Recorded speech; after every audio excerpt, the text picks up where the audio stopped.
नमस्कार, आपके अपने चैनल में स्वागत है। आज हम किसान के बारे में आपको बताने जा रहे हैं। लाल जी किसान आदमी हैं, पढ़े लिखे नहीं मगर समझदार आदमी हैं। भक्ति भाव वाले लाल जी संतुष्ट आदमी हैं। बचपन से उनकी एक आदत रही है, लगभग हर दिन गांव के 8-10 मंदिरों में से किसी भी एक मंदिर की साफ सफाई वो जरूर करते हैं। लाला जी के चेहरे पर सदैव स्वस्थ और तरुण मुस्कुराहट यूं विराजमान रहती है, जैसे मुस्कान ने अमृत पान किया हो। माँ के आशीर्वाद से बचपन में ही वंचित होने वाले लाल जी को पिताजी का आशीर्वाद अभी भी प्राप्त हो रहा है। बचपन से आवाज नहीं है, थोड़ी सुनने की क्षमता भी कमजोर है, मगर पत्नी से प्रेम बहुत है। वैसे भी भावनाएं शब्दों का मोहताज नहीं होती। लाल जी को ननकी देवी के रूप में पत्नी बहुत सुंदर मिली। अक्सर जिस परिवार में महिलाएं नहीं होती, उस परिवार में आई नई दुल्हन सस्ता की बागडोर शीघ्र ही अपने हाथों में ले लेती है, मगर ननकी देवी का व्यवहार इससे बिल्कुल विपरीत रहा। शायद उनकी मनसा रही हो अपने मुख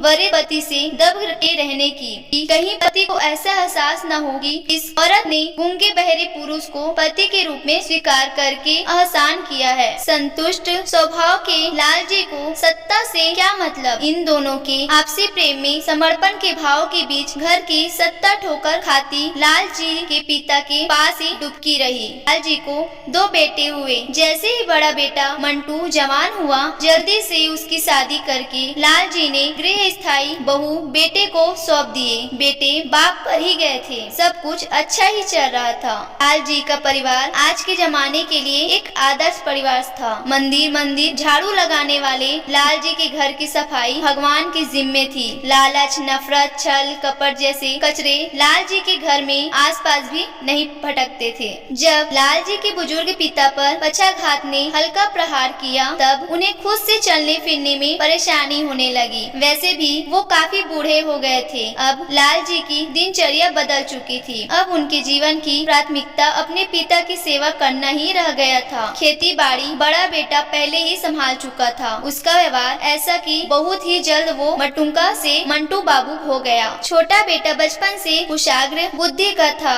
उसको पढ़ाने के लिए सबने अपने अपने हिस्से का त्याग किया। भाई ने पसीना लगाया तो भाभी ने गहने लगा दिया। ननकी देवी ने जिंदगी भर की सारी दुआएं इकट्ठी करके छोटे बेटे पर निछावर कर दिया। लाल जी क्या लगाते, सदैव की भांति मंदिर जाते तो अब भगवान को कुछ देर निहारते, गूंगे मुंह से क्या बोलते, मगर कहते ना, आज मिले या कल मिलता है, हर पूजा का फल मिलता है। देवताओं ने गूंगे मुंह की आवाज का मान रखा। महिमा उर्फ हेमू ने सरकारी इंजीनियर की नौकरी पाई, सफलता प्राप्ति।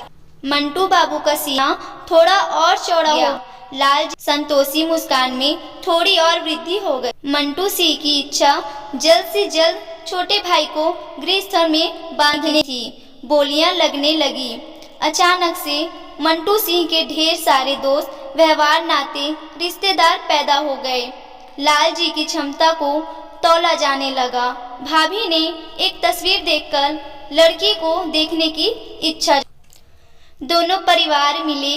ननकी देवी को लड़की की कुछ ढूंढती हुई सी आंखें भाग गई। भाभी को इतनी पढ़ी लिखी लड़की के द्वार पैर छूकर प्रणाम करना दिल जीत लिया। लड़की से उसका नाम पूछा गया।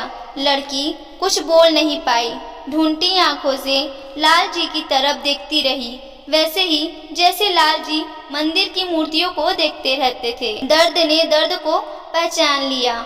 लाल जी जिंदगी में पहली बार उंगलियों से इशारा करते हुए आह आह करके चीखते हुए कुछ मांग रहे थे, यही बहू चाहिए, यही बहू चाहिए। और अचानक से वहाँ बहुत ही गहरा सन्नाटा छा गया।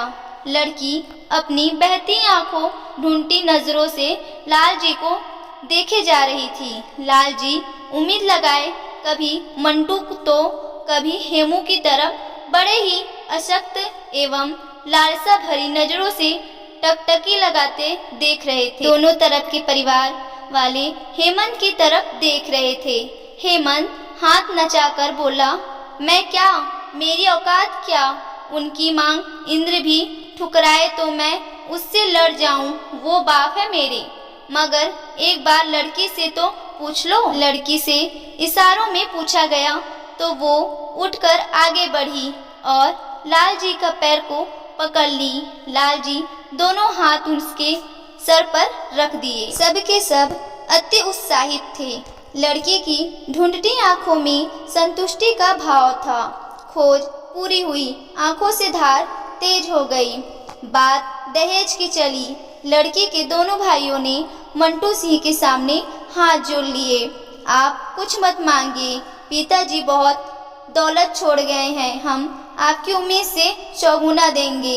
इसलिए नहीं कि आपने मेरी मूकबधिर बहन को स्वीकार किया है, इसलिए भी नहीं कि आपका भाई सरकारी इंजीनियर है, बल्कि इसलिए कि ऐसा परिवार हमने आज तक न देखा है न सुना है। बारात की तैयारियां जोरों पर थी।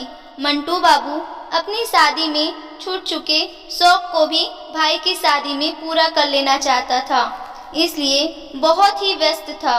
मगर एक दिन हेमू ने भरे घर वालों के बीच ऊंची आवाज में अपने बड़े भाई को टोक दिया, दादा, हर चीज में आपकी दादागिरी नहीं चलेगी। सबके सब लोग चौंक पड़े।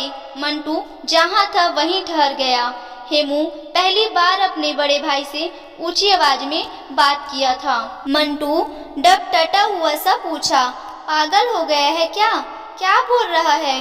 भाई की डांट से अंदर ही अंदर कांप गया हेमंत, मगर फिर से हिम्मत जुटाकर बोला, पागल नहीं तो दादा, हमारा ब्याह है, हमारी भी कुछ इच्छाएं हैं। क्या चाहता है तू?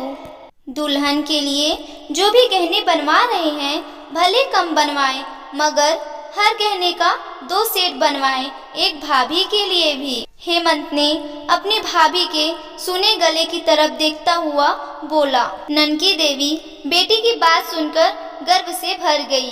भाभी भावुक हो गई। मंटू भुनभुनाता सर को झटकता वहां से चला गया। बकलोल कहीं का। हेमंत व्हाट्सएप पर अपनी होने वाली दुल्हन को मैसेज टाइप करने लगा। तेरी इच्छा पूरी हुई। इंजीनियर ने एक बार मुंह खोला तो फिर बंद ही नहीं कर पाया। हेमू के लिए फॉर्च्यूनर का साटा कर दिया हूँ, पापा के लिए बोलेरो कर दिया हूँ। मंटू सिंह घर में बता रहा था। पापा के लिए भी फॉर्च्यूनर ही कीजिए दादा। हेमंत ने अपनी इच्छा जाहिर की। क्यों? वो बाप है मेरे। हेमंत गर्व से बोला। बाबा और पापा के लिए कुर्ता धोती सिलवाने दे दिया हूँ मैं, और आप कोट पैक की नाफे दे दिया ना।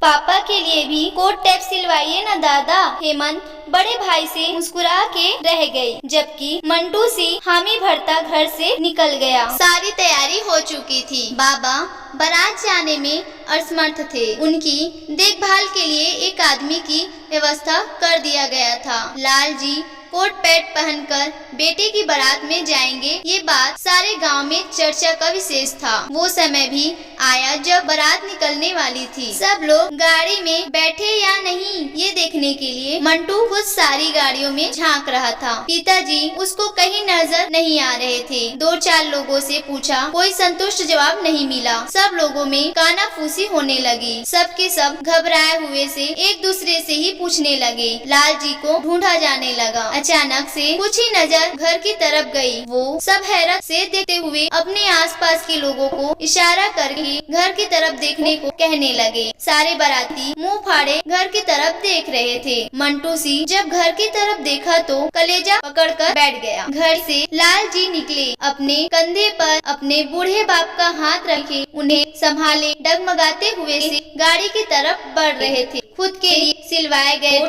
पैंट को अपने बूढ़े बाप पहनाए हुए, पिता के लिए लाए गए धोती कुर्ता को खुद पहने हुए नजर उठाकर गांव वालों की तरफ देखे, जैसे बोल रहे हो ये बाप है मेरे। मंटू सिंह ने दौड़ के अपना कंधा बाबा की दूसरी तरफ लगा दिया। तो कैसा लगा आपको हमारा ये वीडियो? अगर अच्छा लगा होगा तो हमारे वीडियो को लाइक और चैनल को सब्सक्राइब करना ना भूलें। धन्यवाद।